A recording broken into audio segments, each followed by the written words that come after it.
She smiled when she walked into the courtroom. That same smile she used to wear when she wanted something, soft, rehearsed, deceit wrapped in warmth. Her lawyer carried her confidence for her, while her new boyfriend sat in the back row, pretending to be invisible. He wasn't, not to me, not to our daughter. They thought this was the end game. They had no idea they were already checkmated. I remember the day I met her. Rain-soaked, coffee in hand, late for a meeting, she laughed when I bumped into her. I apologized. She said, "Maybe fate's just impatient." I thought that was clever. I thought she was too. For years she was. Or at least she played the part well enough. We built the house together. Every wall carried our fingerprints. My sweat, her taste, our dreams. She chose the garden. I laid the tiles myself. It wasn't a house. It was our promise made solid. Until she broke it. It started small. A missed call, a changed password. The faint scent of someone else's cologne on a jacket I didn't own. Then her laughter, the kind that didn't belong to our home anymore.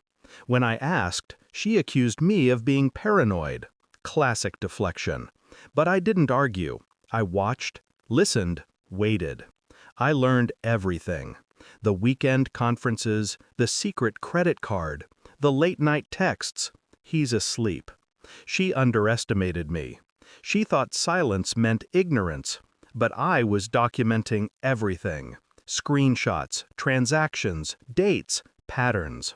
When she finally asked for a divorce, she cried crocodile tears. She said she needed to start over, and I needed to let her be happy. I agreed, too easily perhaps.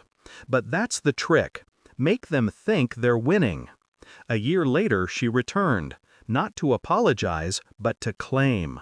She wanted my house, the same home I'd built. She said she needed it for her new life.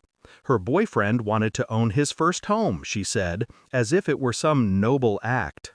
Her lawyer framed it as marital equity.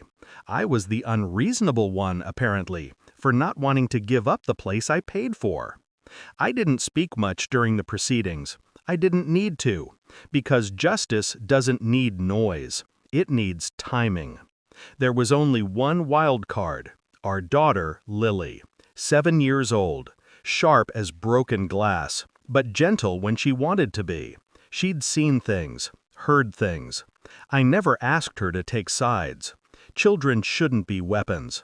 But she noticed what I couldn't say. She saw what her mother hid.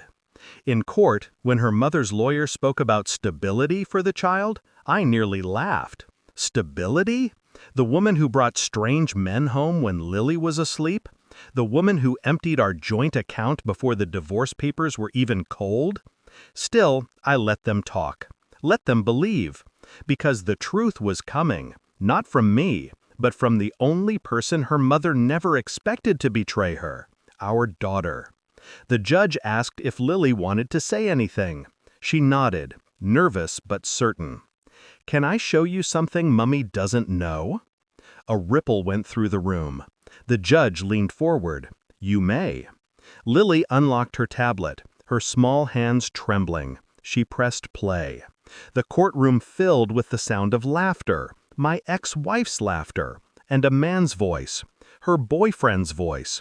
The two of them recorded in the house she wanted so badly.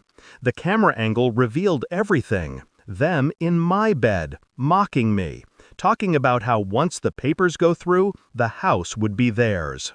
Her exact words, "He's too soft. He'll just sign whatever I ask." The silence afterward was brutal. Her lawyer froze. The boyfriend sank into his chair. And she went pale, every ounce of arrogance evaporating. The judge stopped the playback halfway. He didn't need to hear more. I didn't gloat. I didn't even look at her. I simply handed the judge the folder I'd been saving. Copies of financial records, timestamps, messages, everything I'd collected in silence. Her case collapsed faster than her composure. The court not only denied her claim, but awarded me sole ownership. and partial custody. The boyfriend left halfway through the judge's ruling. She didn't notice until it was over. By the time she turned to look for him, the chair behind her was empty. Outside the courthouse, she tried to speak. "Why would you let her?" I cut her off. "Because she told the truth, something you never could." She cried then, real tears this time. Maybe for the house, maybe for the mask she'd lost. It didn't matter. I walked Lily to the car. She looked up at me, eyes uncertain. Was I bad for showing that? I knelt beside her. "No, sweetheart, you were brave." Weeks passed. The house was quiet again, peaceful. The garden bloomed, the same one she once chose, now mine alone. Sometimes I catch my reflection in the glass, and I see the man I used to be, trusting, naive.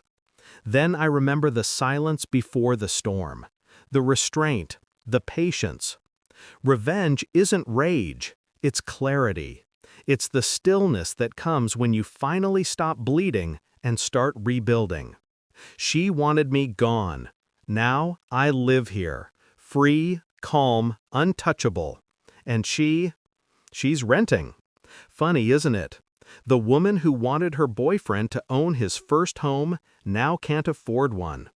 And I didn't lift a hand to destroy her, just pressed play.